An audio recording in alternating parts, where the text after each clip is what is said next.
Em 9 minutos, hoje, uma conversa a respeito da contribuição acadêmica à gestão da cidade a partir de um trabalho desenvolvido pelo mestre em Engenharia Ambiental e doutor em Engenharia de Produção, Fábio Zorzal, autor, inclusive, desse livro, Gerência de Cidades, Infraestrutura com um estudo de caso baseado na cidade, no caso da cidade de Curitiba. Curitiba, na verdade, durante muitos anos foi mercado teste para muitos lançamentos de produto, né? Isso é Ela verdade. era considerada um... Nessa época eu tive lá, tive oportunidade, inclusive, de vivenciar essa fase. Você está aqui agora, Vitória, como autônomo, como professor do IFES? Como professor do IFES. E auditor do Tribunal de Contas. Isso, controle externo. Controle externo do Tribunal de Contas. Fábio, fala que você escreve, você lançou esse livro, inclusive a partir da sua tese de doutorado, sobre planejamento e estratégia da administração pública em questões de infraestrutura urbana. Nós estamos falando o quê? De identificar déficit de infraestrutura para mensurá-los em termos das variáveis de custo e prazo? Exatamente isso. E ainda mais 2 variáveis que são qualidade e risco, né? Você não encontrar um determinado serviço público em termos de infraestrutura, água, esgoto, drenagem, pavimentação, e isso formaliza uma situação de déficit numa cidade que pode estar crescendo ou que está recebendo grandes contingências populacionais, que no caso Curitiba na época estava recebendo, na época do boom da Audi, da Renault, da Volkswagen, né? E isso gerava um transtorno gerencial de grande porte, né? E é mais ou menos o que está acontecendo na cidade de Vitória, daí a importância da gente resgatar essa obra que tem quase 10 anos, né? Está fazendo agora em junho, e colocá-la tirá-lo da prateleira e colocá-lo no mercado de uma forma positiva. Aqui no caso nós temos um problema claramente localizado que envolve a não integração da área metropolitana, né? Porque você tem feudos, na verdade, você tem feudos administrativos, cada município tem sua autonomia administrativa e política, mas não existe essa não integração da área metropolitana. E temos um problema, inclusive, que permeia, que é transversal, que é a questão da mobilidade urbana. Como é que você vê isso? Eu estou percebendo que agora, esses últimos anos, depois que eu cheguei, até que tem uma certa tentativa de melhorar esse aspecto. Mas assim, ainda não percebi, até porque eu estou há pouco tempo em termos de reviver a cidade, né? Eu saí daqui em 1999, voltei em 2006 praticamente. E a gente não percebe realmente essa integração. E por conta disso a gente não consegue deslanchar a cidade como uma região metropolitana, diferentemente do que era em Curitiba, que a gente percebia que, embora Curitiba fosse uma cidade muito grande, né, ela tinha os seus vetores de crescimento justamente para cada radial que reportava cada cidade dormitório, no caso. Aqui parece que a gente esbarra num componente cultural, né? Também tem um componente cultural, mas eu acho que está, ainda mais agora, diante desse monte de perda que a gente teve, Fundap e royalties e uma série de não reposições disso aí que provavelmente vai impactar no cenário de curto e médio prazo já, né? A gente percebe que vai ter uma possibilidade de dificuldade gerencial. Daí mais um motivo para a gente tentar ver se emprega ferramentas e técnicas para identificar, né, corretamente quais são esses pontos e, em função disso, dar um destino melhor à tomada de decisão. E no caso do seu livro aqui, você está exatamente propondo ferramentas e técnicas? Ferramentas e técnicas. Na verdade, não somente ferramentas e técnicas, né? A gente tem os modelos que reportam as ferramentas e técnicas, eles foram todos aplicados numa cidade de grande porte, com pontos positivos e pontos negativos. Cada ponto desse foi identificado em torno de um tema, né? Na verdade, não somente um tema, de vários temas, e em cada tema desse, 4 aspectos, que são custo, qualidade, risco e prazo, cenários. Cenários para desenvolver a cidade no médio e longo prazo. Otimista, realista e pessimista. Caso a administração pública venha a interferir de uma forma ou de outra, a gente tem como medir esses aspectos e essas interferências no tempo. Quando você se refere a temas, você está falando o serviço? Serviços. O serviço, no caso. Serviço, você tem um elenco de serviços aí. Na verdade, o serviço, não o serviço do homem que fica à frente de uma mesa tomando decisão especificamente, ou aquele que vai varrer a rua, não estou falando desse recurso humano, nem da máquina que é necessária, como um ônibus, ou do equipamento, né, como um ônibus, mas sim da infraestrutura física, né, que demanda, logicamente, depois dela pronta, uma série de outros recursos. Obviamente que isso aí seria, inclusive, motivo para serem colocadas outras teses, né? Porque se estudar só o recurso humano, só a necessidade de máquinas e equipamentos já seria motivo para um estudo específico. Esse estudo aí, ele aborda necessariamente a parte de infraestrutura. Por exemplo, se você tem uma inundação, o que deveria ser feito em termos de infraestrutura para resolver aquela inundação? Qual é o porte da obra? Qual é o custo que seria necessário? Qual é o projeto tipo que seria necessário para poder você resolver esse problema de inundação? A mesma coisa a pavimentação, nos aspectos de mobilidade, creches, escolas, saúde, segurança, e vai por aí afora em todos os temas, né? Visando sempre custo, qualidade, performance, né? Qualidade e performance. Há algum tipo de intersecção, por exemplo, da projeção desses cenários com os PDMs, por exemplo, com os planos diretores? Sim, com certeza. O PDM, na verdade, ele traz o instituto de regrar, né, como que vai acontecer a cidade nos aspectos estruturais também. Não é simplesmente você poder ou não poder crescer um edifício e de que forma vai ser feito esse edifício. Você também, no próprio PDM, você pode inclusive falar qual é a largura mínima de uma rua quando você entra no aspecto de transporte, enfim, das questões que estão associadas à parte coletiva da cidade. Em função disso, a gente tem necessariamente que tentar enxergar esse PDU, ou esse PDM, no caso, né? O quando é urbano e municipal quando ele tem uma parte também rural, né? Assim chamado por definição. E, em função disso, a gente traz essa visão para dentro do modelo e, em cima disso, a gente consegue determinar ou delimitar quais são os aspectos positivos desse PDU ou os aspectos negativos desse PDM para dentro da cidade.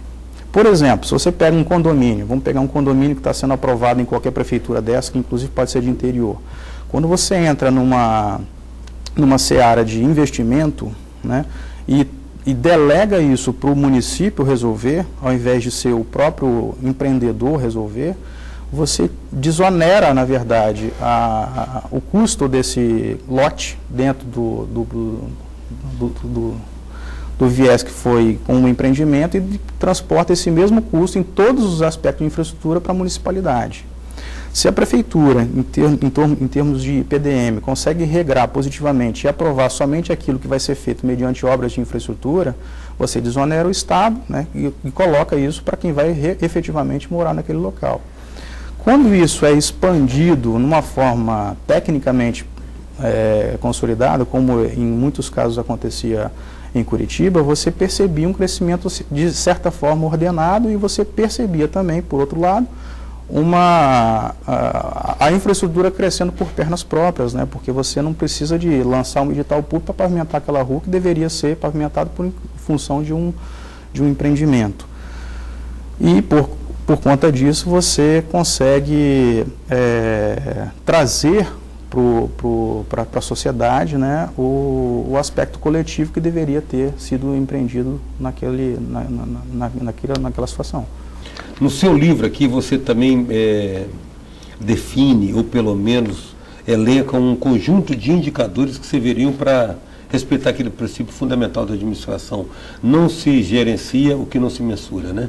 Com certeza. Então você precisa de indicadores. Você perceba o seguinte, você tem um PIB gigante nesse país, está chegando à casa do trilhão, né? Em torno de 2,4 trilhões você tem uma situação atribuída a investimentos públicos, quase 67% disso, segundo fontes até recentes que eu andei lendo e consultando até para escrever o livro, é baseado em praticamente rolagem de dívida, investimentos também dessa natureza, e você vê ser consumido todo esse investimento que foi arrecadado via tributos, né, com a possibilidade de se empregar em vários aspectos. Como empregar isso? Essa é a questão, pelo menos na parte de infraestrutura, que esse livro tenta explicar, tenta modelar e tenta devolver, né, ao tomador de decisão, que é o prefeito, o secretário de obras, que às vezes nem é o técnico, né, porque tem uma cadeia política aí que se coloca. E no caso de Curitiba, eu percebi naquela época que mesmo os políticos, eles respeitavam a parte da tomada de decisão técnica, até porque, de certa forma, muitos deles eram próprios técnicos. né? E aí a gente consegue adentrar essa obra de uma forma positiva nos aspectos de gestão. Inclusive, esse livro está inaugurando uma série que a gente chama de gestão profissional, né, com a visão PMI, que é uma visão trazida aí de as melhores práticas de gerenciamento de projetos. Agora, quando você fala, esse aqui contempla especificamente a questão da infraestrutura. Você está relacionando o quê? E habitação, transporte, saneamento, energia, telefonia? O que você acha? Todos os aspectos de infraestrutura, como você está colocando, né? Você pega a demanda habitacional, por exemplo, nesse país é gigante, tanto é que temos alguns programas, na verdade, alguns programas específicos nessa direção. Nesse caso específico aí, a gente percebeu, inclusive, que o indicador de maior gasto, né, público, ou que deveria demandar maior gasto público, era inclusive a habitação, disparadamente. Mas isso aí a gente não entra muito na seara de que seria ele o específico, até porque se você foca um indicador só, você acaba perdendo a possibilidade da diversidade, né? E nesse caso a gente tem como pelo menos identificar as demandas, porque tem o indicador, né, de risco, onde você entra, por exemplo, nos problemas mapeados por uma cidade, daí a importância do que a gente chama de inventário do patrimônio, que pode ser público, pode ser privado, mas de certa forma que impacta na cidade como um todo. E você identificando através desse inventário o que existe, eu não estou falando simplesmente de identificar numa situação simplista, estou falando de identificar num sentido até contábil da situação, porque você, ao formatar ou identificar uma rua, você está dizendo ali que já houve um gasto público, né? E essa rua custou aos cofres públicos um determinado montante. Quanto é que foi gasto ali? Isso que está ali se reflete positivamente para a sociedade, ou ainda tem que se investir alguma coisa a mais para melhorar? Ou seja, já de cara a gente identifica o risco, né, de ter ou de não ter o equipamento, ou a situação de infraestrutura. Você já importa uma outra situação de qualificar aquilo que tem, porque você, ao mensurar aquilo que tem que também se impor em relação a como que está, ou seja, como que a população vai perceber se aquilo que existe está de bom tamanho. Depois, identificar o custo, ou seja, planificar aquilo que realmente foi inventariado em termos de obra pública para saber se aquilo ali corresponde a uma dada amortização no tempo, se precisa fazer uma reabilitação numa rodovia ou numa via pública, se precisa uma reconstrução de uma creche ou simplesmente uma reforma, quando que estaria programada essa próxima reforma. Isso tudo dá uma ideia também, puxando o gancho dos cenários. Como que seria o cenário de uma cidade se você tem um crescimento urbano já constatado pelo IBGE ou pela própria fonte de prefeitura, né, pode estar identificando isso, e como que está o gasto público em cada um desses equipamentos. Em função disso, você tem um confronto natural, né, entre o que existe, aquilo que vai crescer e aquilo que vai ser ofertado em reposição. Se aquilo que for crescente for maior do que aquilo que for reportado, você vai ver que o cenário de indicador vai identificar como negativo. E aí você já fica com um sinal de atenção, né, para tomada de decisão ou naquela gestão, um déficit previsível. Um déficit previsível. Aí que entra a parte da ferramenta. E aí a gente entraria também na seara de que, se existe um tomador de decisão, que tipo de decisão que está sendo tomada em função de que técnica? Porque hoje a percepção, de uma maneira muito geral, é que você tem muitas demandas, né? Muitas demandas, e você não tem essa oferta sendo reposta na mesma medida e nem na mesma velocidade. Então tem uma série de entraves aí que podem ser lidos, percebidos, né, muito previamente, né? E o gestor consegue tomar a decisão correta. Bom, como você já anunciou aqui, esse aqui é o primeiro de uma longa série, gestão profissional. E assim esperamos ter fôlego para uma empreitada maior. Agradeço muito, Fábio, sua presença aqui no nosso nome. Muito obrigado, fico com esse livro em cortesia. Obrigado. Eu agradeço muito a oportunidade de estar aqui. Em 9 minutos a gente contou com a presença do Dr. Fábio Zorzal, escritor, palestrante, auditor do Tribunal de Contas, mestre em Engenharia Ambiental, doutor em Engenharia de Produção, que a propósito do lançamento do seu livro Gerência de Cidades. Até já.